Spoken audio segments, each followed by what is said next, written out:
Edital do concurso de auditor de Fortaleza publicado ontem, dia 30 de março, e provas em julho. Se você está estudando para a área fiscal, se você está querendo um cargo de auditor, essa é uma boa oportunidade. A gente vai ter 20 vagas imediatas. Sabemos que tem mais ou menos 59 cargos vagos lá no órgão agora. A banca vai ser Sebrasp. Antigamente a gente tinha medo da banca Sebrasp, agora depois da FGV a gente está com saudade dela, que a FGV é o bicho, né? A prova está prevista para o dia 16 de julho, então você vai ter aí 3 meses e meio de preparação. Tem novidades, tem matérias diferentonas aqui, você vai ter que pegar na correria agora após edital, não tem jeito. Mas é especialmente sobre isso que a gente vai falar, sobre estratégia de estudo, planejamento, quais matérias são mais importantes, quais são menos importantes, quais são maiores ou menores. Vamos tentar ter um panorama geral dessa prova para você conseguir distribuir melhor a sua carga horária e dar mais ênfase a algumas matérias, menos a outras, se for o caso. Todo mundo tem uma quantidade de tempo limitada e esse tempo tem que ser muito bem utilizado. Olá, meu nome é Diogo Moreira, sou auditor fiscal da Receita Federal e eu estou aqui para te ajudar a sair dessa vida bandida que é estudar para concurso. Passado o concurso da Receita Federal, todo mundo de ressaca, tá aí um bom concurso, mas é de fisco municipal, uma vantagem maior para quem já vinha focando em fiscos estaduais e municipais, porque tem pouca novidade para essa galera. Para quem estava na Receita Federal, tem muitas coisas diferentes aqui.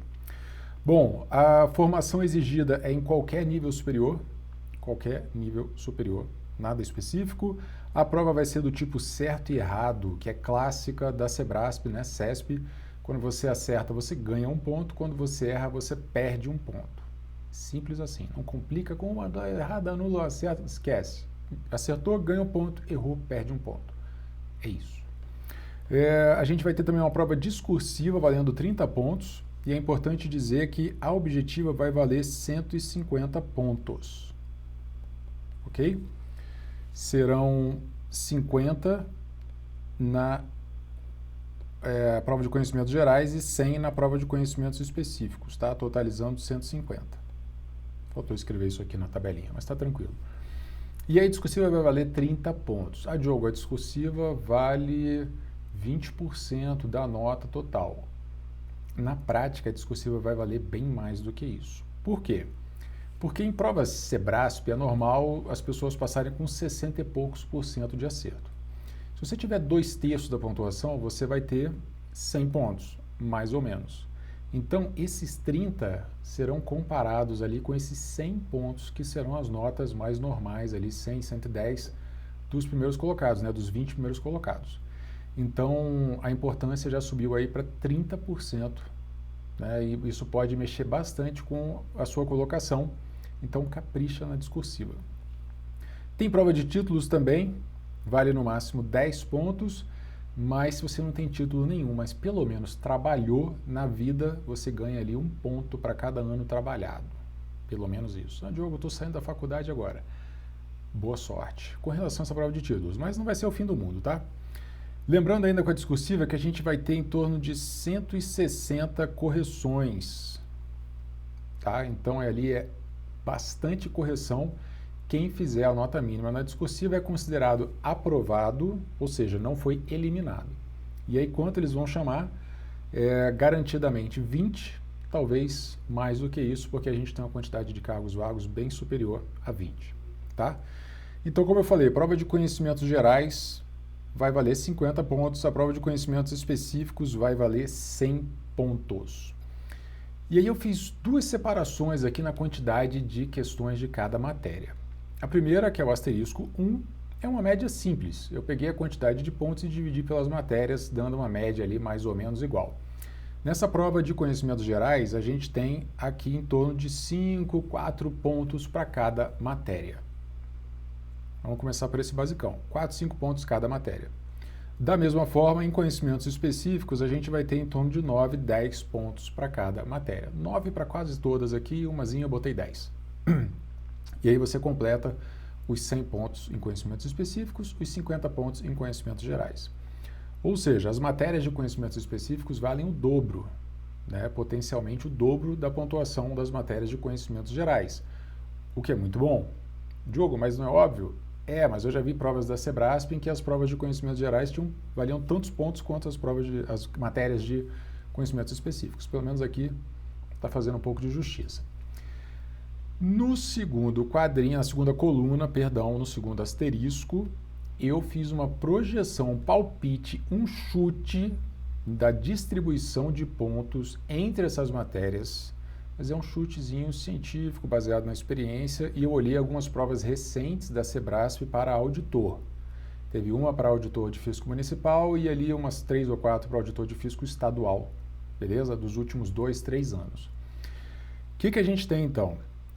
Pegando a tendência da área fiscal como um todo e as provas anteriores, eu pintei de verde aqui as matérias que tendem a valer mais pontos. São as que sobressaem. Então a gente tem português, fluência em dados, auditoria fiscal, contabilidade geral, direito tributário, legislação tributária municipal.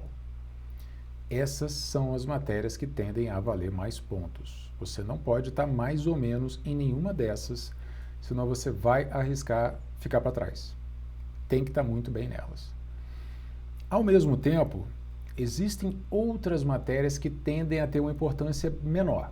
Isso fica mais fácil na prova de conhecimentos gerais. A gente tem ética, por exemplo, que se tiver vai ter 2 questões. E essas 3 matériazinhas aqui, estratégia, planejamento e projetos, administração e gestão fiscal, gestão pública, não são matérias muito comuns nas provas de auditor. Tá? Auditor é atividade fim, geralmente essa questão toda de administração, de gestão, etc. e tal, fica na atividade meio. Não sei exatamente como que é a estrutura de cargos dentro desse órgão, mas tendem a ser menos importantes. Então, ainda na prova de conhecimentos gerais, a gente pode ter uma importância razoavelmente grande para raciocínio lógico, legislação específica, que fala aquele monte de coisa da legislação municipal, em termos de servidores, etc. e tal. Tem também o sistema tributário municipal, né? Código tributário municipal. Informática também, costuma ter uma quantidadezinha razoável de questões, apesar de que a gente vai ter fluência em dados, né? Mas são coisas diferentes. E constitucional e administrativo estão sempre ali, importância de média para alta, mas você já está craque nessas matérias, você não vai gastar muito tempo com elas. A gente vai falar sobre essa distribuição de tempo por matéria daqui a pouco. Bom, na prova de conhecimentos específicos, é o seguinte, foi muito fácil determinar quais as matérias que tendem a valer mais pontos. Essas aí valeram mais pontos em todas as provas que eu olhei praticamente, recentes da Sebrasp para auditor de fisco, ok? Nas outras, aí fica uma coisa muito do chutômetro, eu preferi não colocar muito para lá ou para cá. Não tem nenhuma dessas matérias aqui que, com certeza vai valer pouquíssimos pontos. Não tem. Então, eu coloquei 6 pontos aqui para administração geral, 7 para AFO, administração orçamentária, financeira e patrimonial. Coloquei 6 pontos para civil e empresarial juntos. Essas aqui realmente tendem a valer menos pontos, mas juntas podem valer em torno de 6. Constitucional e administrativo, Romeu e Julieta, 7 pontinhos cada uma. Estatística, 6 pontos, nem muito nem pouco, etc. e tal. E orçamento público, 7. Por que eu botei orçamento público 7? Porque no último concurso de auditor de Fortaleza, a gente teve a cobrança de contabilidade pública, de finanças públicas, AFO, direito financeiro, teve um monte de coisa assim, mais para essa banda que é da área de controle.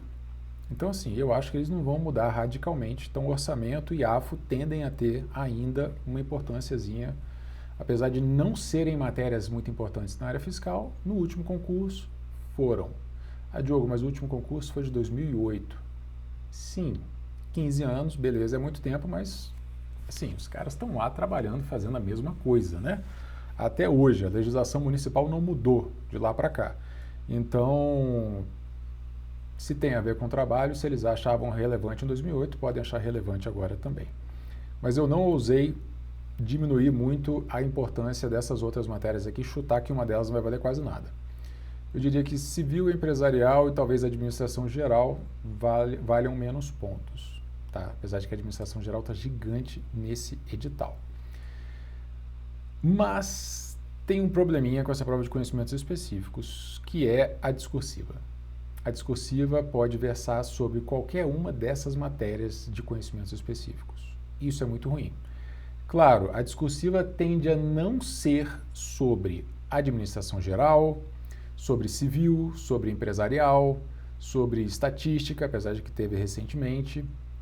Então, essas matériazinhas, se você não está com tempo de pegar essas matérias, se você acha que elas não são muito importantes, você pode arriscar estudar menos dessas matérias para a prova objetiva e provavelmente elas não serão cobradas na discursiva, mas não tem como ter certeza. O ideal, claro, é você estudar tudo de todas as matérias para conseguir fazer uma discursiva, não importa qual matéria. Mas na prática eu conheço vocês, tem coisa que está atrasada, vocês estão correndo atrás do prejuízo, então se tiver que optar, essas que eu citei são as matérias que tendem a ser menos importantes na objetiva e tendem a não ser objeto da discursiva. Tá? Um outro aspecto, Diogo, por que você pintou algumas matérias aqui de azul? São matérias que, em princípio, não estavam no último edital. Então, se você é ISS Fortaleza Futebol Clube, estava focado nessa prova, bateu o edital anterior inteiro, primeiro que eu lamento muito, porque mudou bastante, tem várias matérias do outro edital que não vieram nesse, e a gente teve a inclusão de algumas matérias, como raciocínio lógico, estratégia, planejamento e projetos, administração e gestão fiscal, gestão pública, fluência em dados, administração geral e estatística. Você vai ter que pegar essas matérias agora no pós-edital, provavelmente. Lembrando que algumas, tipo essas três, tendem a não ser tão importantes, e estatística é uma desgraça. A maioria das pessoas não aprende, ela não deve valer muitos pontos, tenta pegar pelo menos a parte de estatística descritiva, que é um pouco mais palatável. Presta atenção, estatística, especialmente na área fiscal, ela tem sido uma matéria para você não resolver. Eu estou falando isso de consciência tranquila, tá? Eu mesmo desisti de estatística quando eu estava estudando para auditor da Receita Federal, deu tudo certo, graças a Deus, mas é muito difícil de aprender, toma muito tempo para fazer a manutenção do conhecimento, chega na hora da prova, não dá tempo de resolver. Então, assim, acaba nivelando por baixo quem sabe e quem não sabe, porque quem sabe não teve tempo, quem não sabe chutou também, aí a coisa fica meio embolada, não é um bom custo-benefício, ok? E muito cuidado, essa dica agora já é para a véspera da prova. Não fique preso numa questão. Se a questão é demorada, se a questão é complicada, você até sabe resolver, era um pontinho garantido, mas vai demorar, circula essa questão e deixa para voltar nela depois, se der tempo. Provavelmente vai dar, você vai ter 5 horas e meia para fazer 150 questões objetivas de certo e errado, mais a discursiva, provavelmente vai dar tempo, mas na dúvida, circula e deixa para voltar depois. Ah, Diogo, mas e se não der tempo de voltar depois? Cara, eu vou perder um ponto que era certo. Se não der tempo de voltar depois, significa que, se você tivesse ficado preso nessa questão, você teria chutado várias questões no final, porque você gastou tempo nessa em vez de gastar naquelas.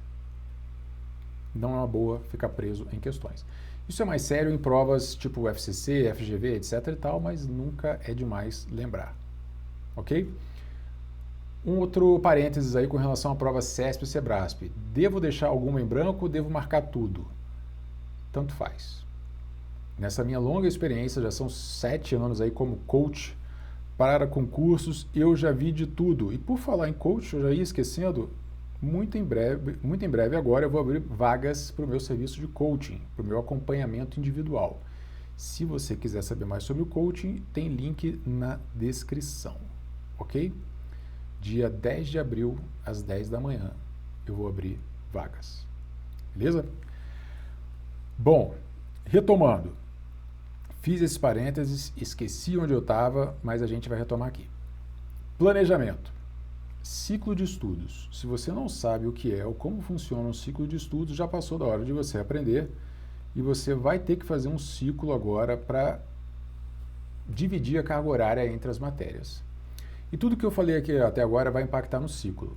Matérias que valem mais pontos merecem uma carga horária maior, porque você tem que ficar melhor nessas matérias. O tamanho também é importante. Então, a gente tem aqui a quantidade de pontos, a gente tem também o tamanho da matéria. Matérias maiores merecem uma carga horária maior.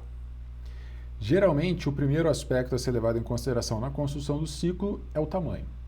Você está tentando bater todo o edital, ou quase todo o edital, então você vai dando mais tempo para as matérias que tem mais coisa para ler, né? Tem mais a remar. Mas, quanto mais perto você vai chegando da prova, maior deve ser o seu foco em pontos. O que interessa é ganhar mais pontos. Você pode não estudar nada de algumas dessas matérias, você pode zerar algumas dessas matérias, você pode até ter ponto negativo, pontuação negativa em alguma dessas matérias. Não tem problema, não tem mínimo por matéria. Claro, se zerar a matéria fica mais difícil você passar. Mas o que eu estou dizendo é, o que interessa é ganhar pontos. Então, se você tem um custo-benefício ruim, se você tem uma matéria que você não vai aprender de jeito nenhum, e você abandona, você ganha pontos em outras matérias e consegue passar mesmo assim. Não tem que saber tudo de todas. Inclusive, o CESP, ele não gosta de quem sabe mais ou menos de tudo. Ele gosta de quem sabe muito, mesmo que não seja de tudo. Então, o cara que estuda há algum tempo para a área fiscal, domina várias dessas matérias aqui, escolhe mais algumas para dominar e deixa outras de lado, na minha opinião, ele tem mais chance de ser aprovado do que o cara que tenta pegar tudo superficialmente. Por quê? Por causa dessa questão de perder ponto ao errar. Isso é muito ruim. Por quê? Vamos supor que tem 10 questões da matéria. Vou rabiscar aqui em cima. Tem 10 questões. O cara que é muito bom, vamos supor que ele acertou 8 e errou 2. A nota dele foi 6. Como eu falei, geralmente você é aprovado ali em prova Sebrasp com 60%, no máximo 70% por causa disso aqui. Veja que o cara tinha acertado 80% das questões, mas perde 2 pontos porque errou 2, a nota dele é 6. O cara que sabe mais ou menos, dessas 10, ele estava ali com um percentual de acertos entre 6 e 7. Vamos botar 7, vamos ser amiguinho dele. O cara perdeu 3, a nota dele é 4. Então, a gente tem uma diferença aí, essa nota de cima é 50% maior do que a nota de baixo. Se a gente tivesse sido malvado e colocado 6 que o cara acertou e 4 que ele errou, a nota dele seria 2. Novamente, o CESP gosta mais de quem sabe mais, quem domina mais uma matéria. Esse também é um argumento para deixar algumas questões em branco. Se você não estudou o assunto, se você não sabe, deixa em branco, porque pelo menos você não vai errar. 0 é melhor que -1, tá? Mas eu já vi de tudo. Eu conheço pessoas que passam em provas marcando tudo, chutando até matérias que não estudaram. Já vi de tudo. Beleza? Mas, seguindo isso aqui, se você tiver que escolher, é melhor ficar muito bem em quase todas as matérias do que ficar mais ou menos em todas. Por causa disso aqui. Eu sei que não é simples, tá? O ideal seria você nem ter que escolher, estudar tudo de todas as matérias, com antecedência, etc e tal, mas eu conheço vocês e a vida é assim mesmo. Ok? Então, nesse primeiro momento, a gente tem que levar em consideração o tamanho, nunca perdendo de vista a pontuação. Matérias maiores e com a pontuação razoável, tem que ter uma carga horária maior. Se você for meu aluno, eu vou gravar agora, em seguida, um vídeo ensinando a fazer o ciclo de estudos usando a minha planilha geradora de ciclo e vai ficar disponível lá na comunidade. Então, se você é meu aluno do coaching ou do acelerador de estudos, tem acesso à comunidade, vai estar lá dentro a aula ensinando a fazer o ciclo de estudos. Você vai usar minha planilha e vai sair da aula com o seu ciclo prontinho, feito. Beleza? Aos alunos também, lá na comunidade a gente vai ter a análise estatística dos assuntos mais cobrados de cada matéria. Já estou atualizando, estou fazendo isso aí. Vai estar, até segunda-feira, vai estar disponível lá na comunidade. Essa aqui não é do ISS Fortaleza, essa aqui eu tirei do Cefaz Mato Grosso, só como exemplo, para mostrar que na grande maioria das matérias você tem uma pequena parte dos assuntos respondendo por 80% das questões. Beleza? Uma parte pequena responde pela grande maioria das questões.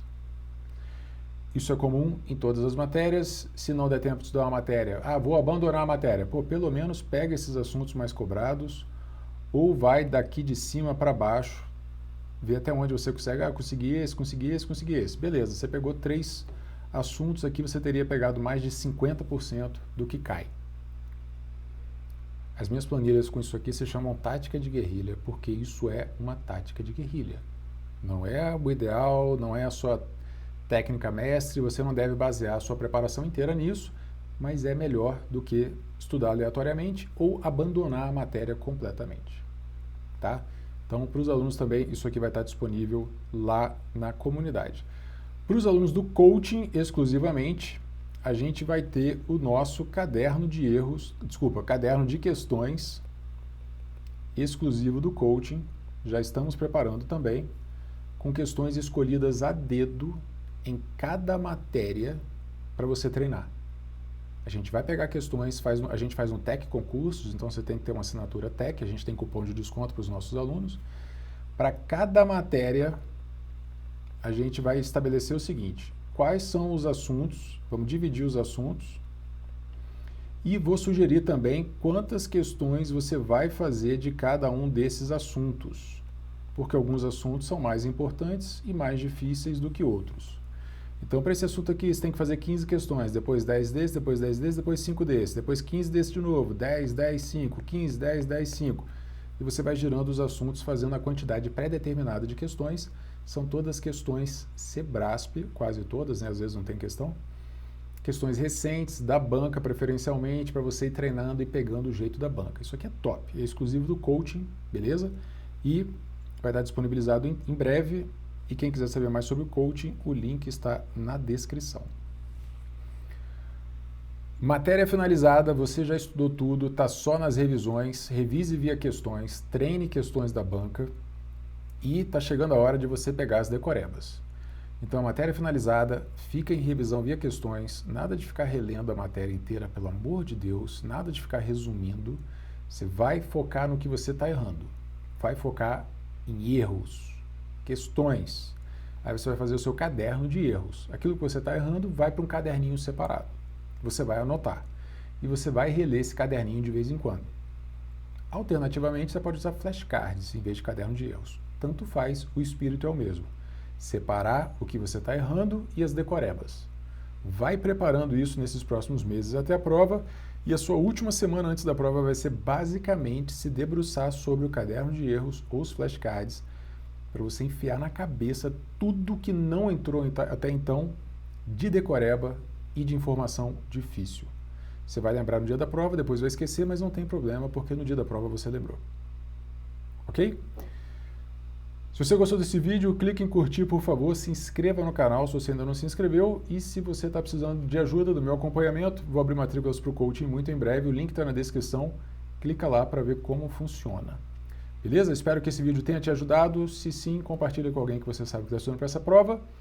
E a gente se vê no próximo vídeo. Um grande abraço. Tchau, tchau.